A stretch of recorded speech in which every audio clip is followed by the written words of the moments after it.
बिस्मिल्लाहिर्रहमानिर्रहीम। सारे जहान के पालनहार अल्लाह ताला की हम्द और शुक्र के साथ इस बयान की शुरुआत करते हैं। दरूद व सलाम हो उस रहमत के पैगंबर पर जिनकी वजह से अंधेरों में रोशनी आई, जिनकी वजह से इंसानियत को रास्ता मिला, जिनकी वजह से हमें अल्लाह की पहचान मिली। मिराज की रात सबसे मौत इस्लाम की तारीख में कई रातें आईं, लेकिन शब मिराज जैसी कोई रात नहीं। वो रात जब आसमान के दरवाजे खुले, वो रात जब हबीब मनम को बुलावा आया, वो रात जब रब और अब्द का मिलन हुआ। मक्का की खामोश रात थी।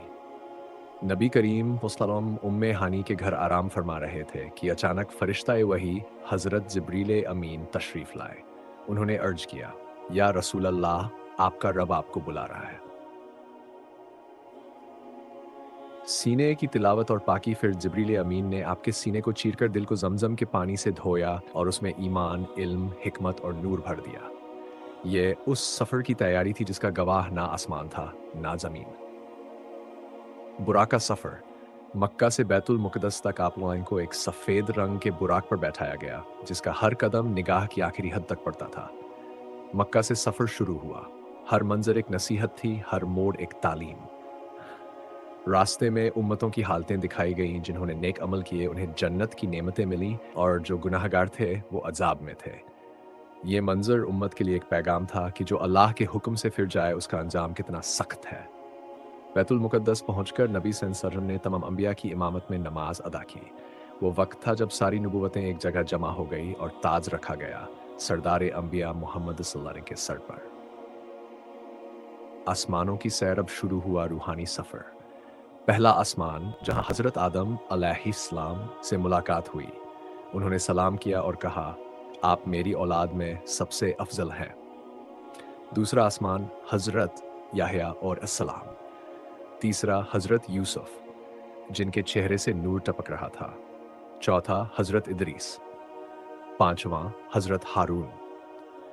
छठा हज़रत मूसा, जो अपनी उम्मत की मगफिरत की दुआ कर रहे थे। सातवां हज़रत इब्राहीम, जो बैतुल मामूर के पास टिके हुए थे। हर आसमान पर नूर ही नूर, हर जगह सलाम और इजाक। सिदरतुल मुंतहा, जहां जिब्रील नहीं जा सके, फिर जिब्रील अमीन आपको लेकर पहुंचे सिदरतुल मुंतहा तक। वहां आकर जिब्रील रुके और बोले, या रसूल अल्लाह, हम यहां से आगे मैं नहीं जा सकता। अगर आगे बढ़ा तो जल जाऊंगा। अब नबी सल्लल्लाहु अलैहि वसल्लम अकेले चले, जहां कोई इंसान नहीं गया, जहां कोई फरिश्ता नहीं पहुंचा। रब और हबीब की मुलाकात, वो लम्हा जो सारी कायनात की रूह बन गया, वो दीदार जो इंसान की समझ से परे है।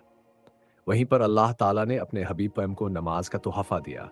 पहले 50 नमाजें, फिर घटाकर 5 कर दी गई, मगर अजर वही 50 का रखा गया। यही रहमत एक खास थी उम्मत के लिए। मिराज का पैगाम। मिराज सिर्फ एक चमत्कार नहीं, बल्कि एक पैगाम है कि जो बंदा अल्लाह की राह पर चलता है, अल्लाह उसे बुलंदियों तक पहुंचा देता है। मिराज का मतलब आसमान पर पहुंचना नहीं, बल्कि दिल की बुलंदी पाना है। जब दिल में नफरत की जगह मोहब्बत भर जाए, जब जबान से गाली की जगह दुआ निकले, जब आंखों से हसरत नहीं रहमत के आंसू बहें, वही असली मिराज है। रसूल ने फरमाया, अस्सलातु मिराजुल मोमिन, नमाज मोमिन की मिराज है। जो अपने रब के सामने सजदा करता है, वो जमीन पर रहकर भी आसमानों को छू लेता है।